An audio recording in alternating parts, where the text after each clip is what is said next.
Yo!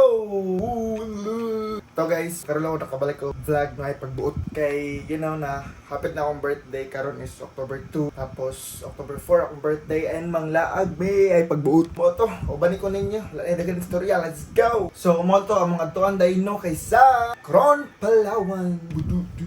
Siyempre no, kay namo ko diri sa Davao, na ami diri sa Davao, so need na mo siya sakyan ng airplane na kung magbaktas limi maglangoy, pero pwede ra bampod kung gusto ka, mabot nimo. And ko nito guys, 5 days and 4 nights. So from October 3, then mang balik mi diri is October 7. So karon kay October 2 naman no, tapos karon pa ako mag-impake pagbuot. And wala lang, share lang ako, first time na ako makasakay ng airplane. And tanaw na to kung dagaton ba ko kay sa mga taxi, mga van, mga jeep dira usahay, kay dagaton mo ko no. So may baon na to na ang mga topics dito. Karon magipakin ako kay wapo ko kasugod, and sa ni oras and need pa ako matulog no. So let's go.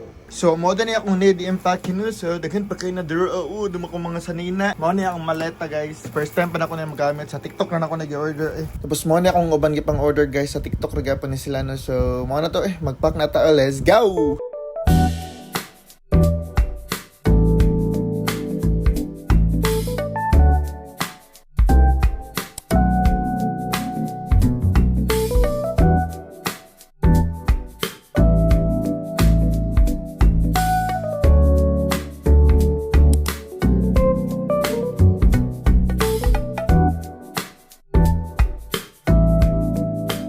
Yo, so nanako diri sa Davao Airport. So pasulod na ko no. And ano nang oras ron, mga 1 kapin, 1 AM kapin. So let's go. Tapos tawag dabot na din tag-yes bangko no, si Anton bitawag si Kenneth na guys, kauban nako lain pod. Tapos nisulod lang miguna dito sa airport sa nagpaabot sa mga kauban. So 9 day mi kabuok guys. So wala man nadungag abot kay lahi mig lugar lain pod no. Tapos diri na time kompleto na mi, naabot na sila.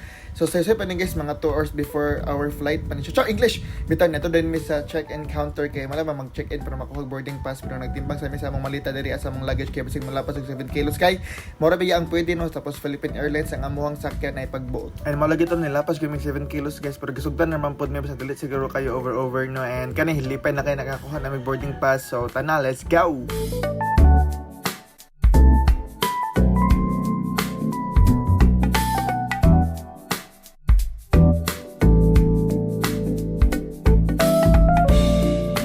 So nanami diri sa may boarding gate, nagpaabot lang mini kung kanusang boarding. So dili man pud kay may dugay kay gipaabot jud. And actually masayo gyud mi sa among flight na naka-schedule no, pero nindot kay na. Nya kanina times padulong namin dito sa plane no, kay lain pud mi moadto no sa no pagsakay. And mo to no kay since first time na ko sakay airplane no, excited na kay ko, happy na kay ko na makasakay na jud ko at last after how many years mitaw guys. So nindot jud kayo, and wala lang, proud lang kay ko sa akong self no. So tana, hubadi ko ninyo mo sakay airplane, let's go.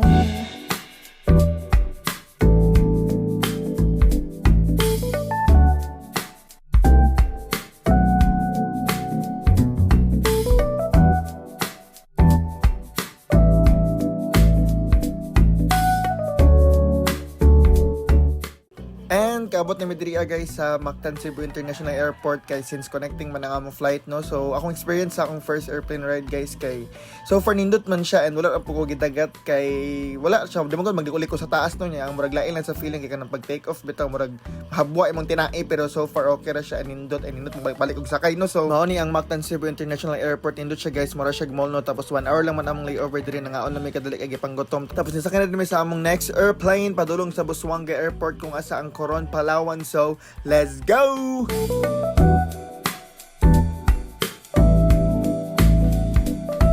And welcome to Coron, Palawan! Ito guys, na nami karon sa Busuanga Airport. So, nakaabot namin na. So, diri guys, need pa ka magbayad og environmental fee na 200 pesos each. And since nagbook lang may travel agency guys para sa among tours, transfers, and activities, sumoto isundo lang may og van. Tapos sa accommodation, nagdirect lang may book sa resort mismo. So, after 30 minutes to 1 hour, nakaabot namin diri So, i-tour sa tamo, let's go!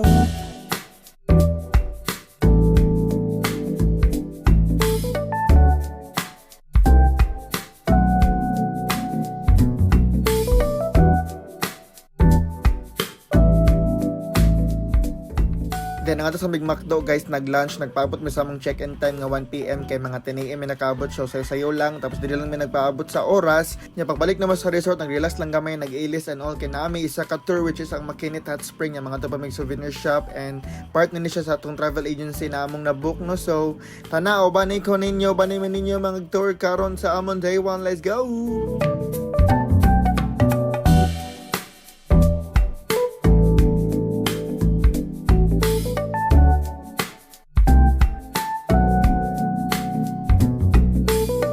And after mga 30 to 45 minutes, nakaabot naman diri sa McKinley Hot Spring. So weekdays ni siya guys, so mingaw-mingaw, nindot kayo siya no. So as you can see, hot spring guys no, so init siya diri, lain pod. Tapos mo ni siya ang itsura diri guys, mingaw-mingaw pa siya karon na time, pero actually pagabot mga hapon-hapon kinanagkan na ang tao. Tapos nangadto mi dito sa unahan sa murag na bakawan. Panganhin mo diri guys kung naamo diri kanay mga nindot na picture spots diri tapos nang sorry lang mi diri and syempre lain pud di maligo no. Taud-taud naligo dayon guys, an init jud kay siya pinakauna no, pero dapat gyud liguan no kay para dili masayang ang pagbayad. So mo ra enjoy lang mi diri so tanawon ra nyo ng video, wala magbutin nyo, let's go. Next day ko rin mi diri mga 2 hours kapin, tapos taud-taud na after pagligo-ligo nagbanlaw din mi kadto, wala namin nag-ilis o basta lang mi sa kay sa van, which is okay ra man pod kay expected naman na nila daan. Tapos mo din to guys, nindot siya diri so far and nindot pa makahamol og init pa mas kay igang. Tapos mo din na si Aro kung kasabay birthday, let's go. Yeah, syempre di man naman wala picture no, so nakahunat mi karon kay mingaw-mingaw na ba. So after picture nangulit na dayon mi and mga gabi na ngit-ngit na no, so muli lang sa mi sa resort no, mag-ilis and mag-prepare para sa among dinner kasi gawas may mag-dinner kay ang free lang sa resort is breakfast. Ang ganan kay ko diri sa amo ang accommodation guys kay peaceful, tapos nindot dagay mga tanom-tanom and dili kay siya igang alimuot basta oy nya mo to nag-ilis na dayon mi and mo ni among room diri duha ka room among gikuha kay nan mi ka book no 5 og 4 packs bulag ba nanto no kanang istorya na pud mi nagsabot mi sa among sulod na kan-an sunod adlaw. So mo na siya duha ka queen beds, tapos good for 4 man diri ang sa Picas Limas lang ka book. Then sa Andox lang mi nag-dinner no, kami mo diri dali nagsakay daga pa mo diri 20 pesos to bayad sa tricycle. And mo lang sa niyang ganap sa among day 1 guys, and please like, follow, share and subscribe kami bahala sa inyo sulod na pod. Bye.